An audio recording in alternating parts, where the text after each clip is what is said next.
Shalom saudaraku, berjumpa kembali bersama dengan saya Pendeta Jakob Setio, masih dalam program Sapa Jemaat di Rumah. Kali ini kita akan bersatu bersama-sama, mari kita berdoa. Bapa kami rindu, firman-Mu sungguh memberkati kami, dan biarlah melalui renungan firman itu, kami semakin dikuatkan, diteguhkan di dalam pengiringan kami akan Engkau. Kami siap diberkati, terpujilah nama-Mu kekal selama-lamanya.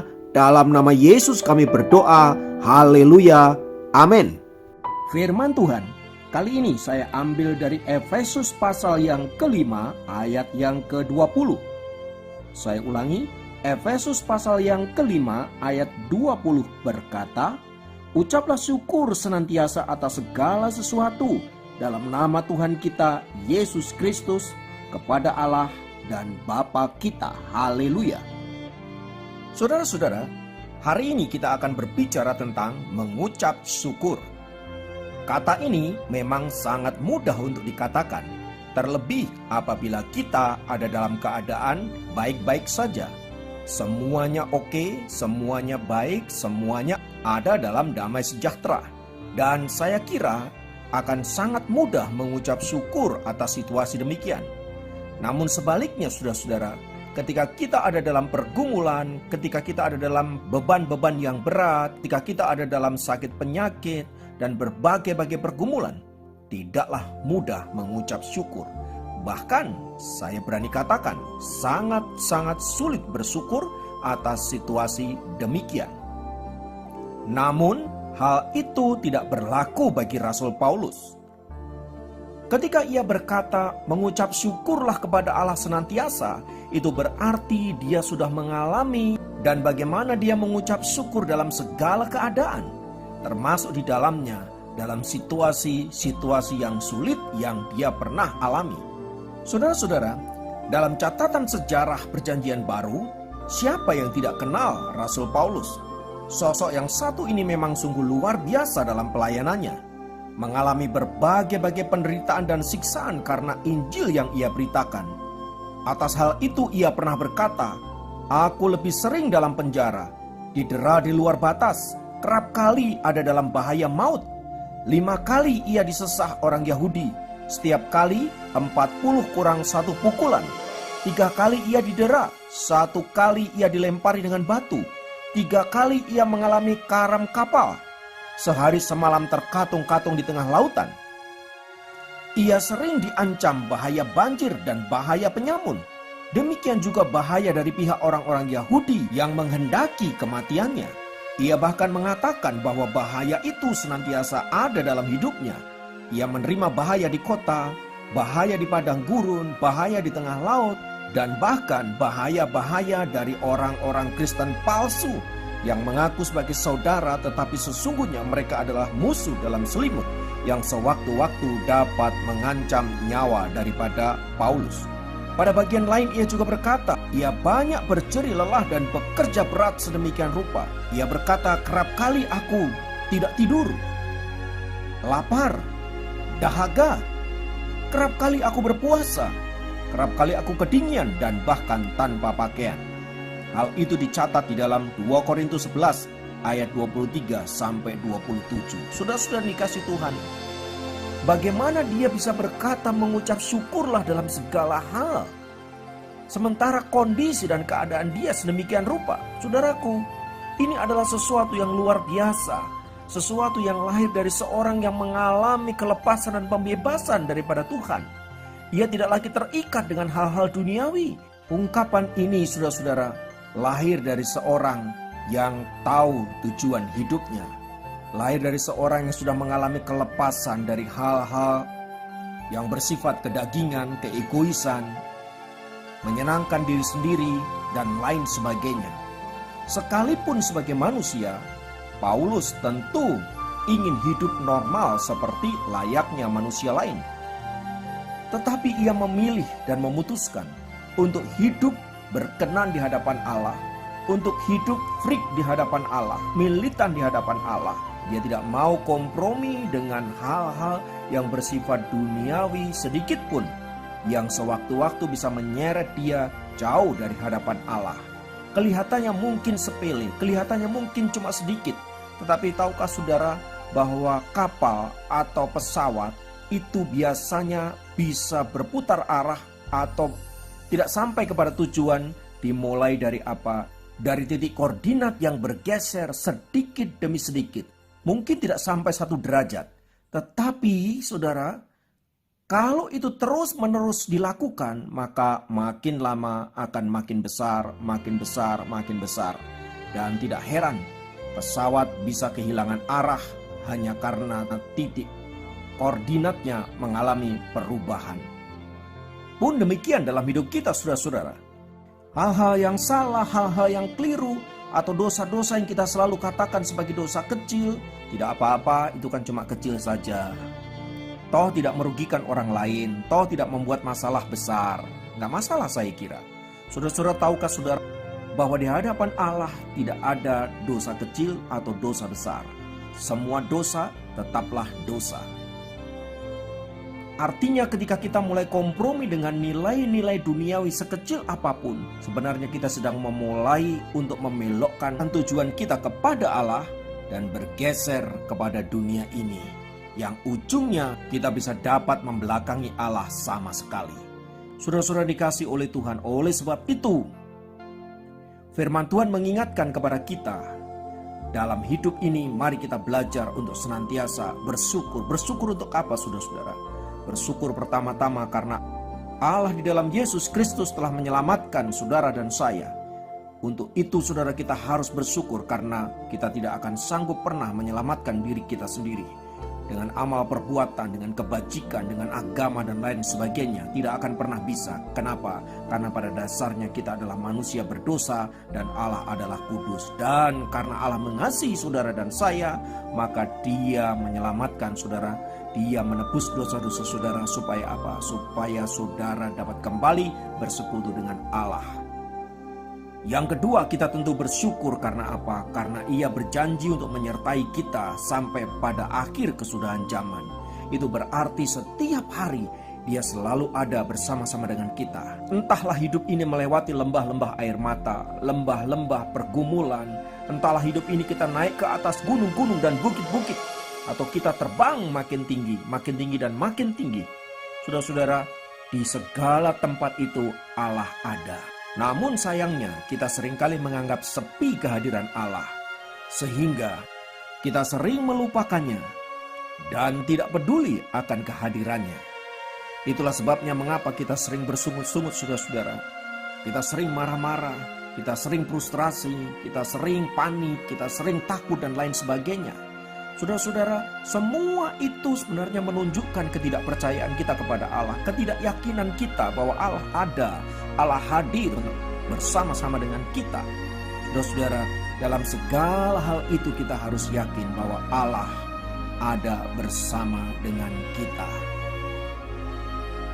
Dan untuk itu, mari saya mengajak kita untuk bersyukur di hadapan Allah, sebab penyertaannya sempurna.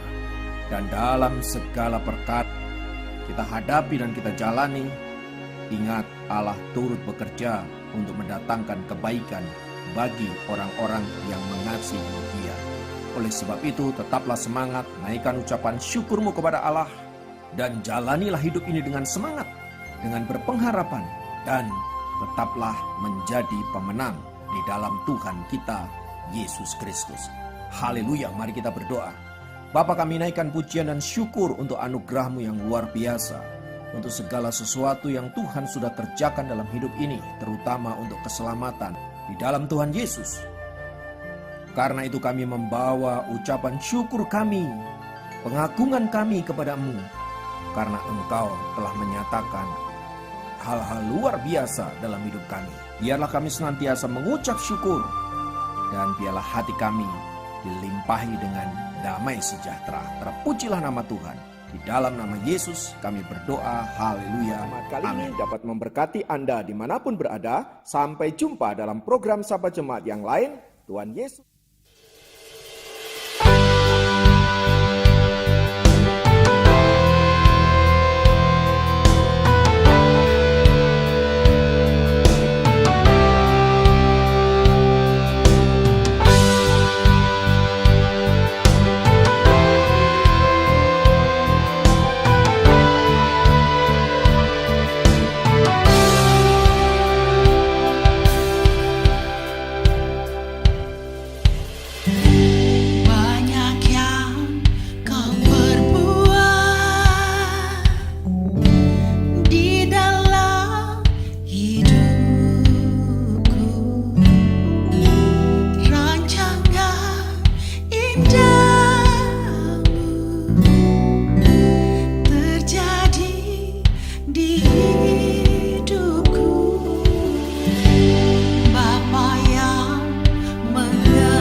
wajahmu di dalam hidup.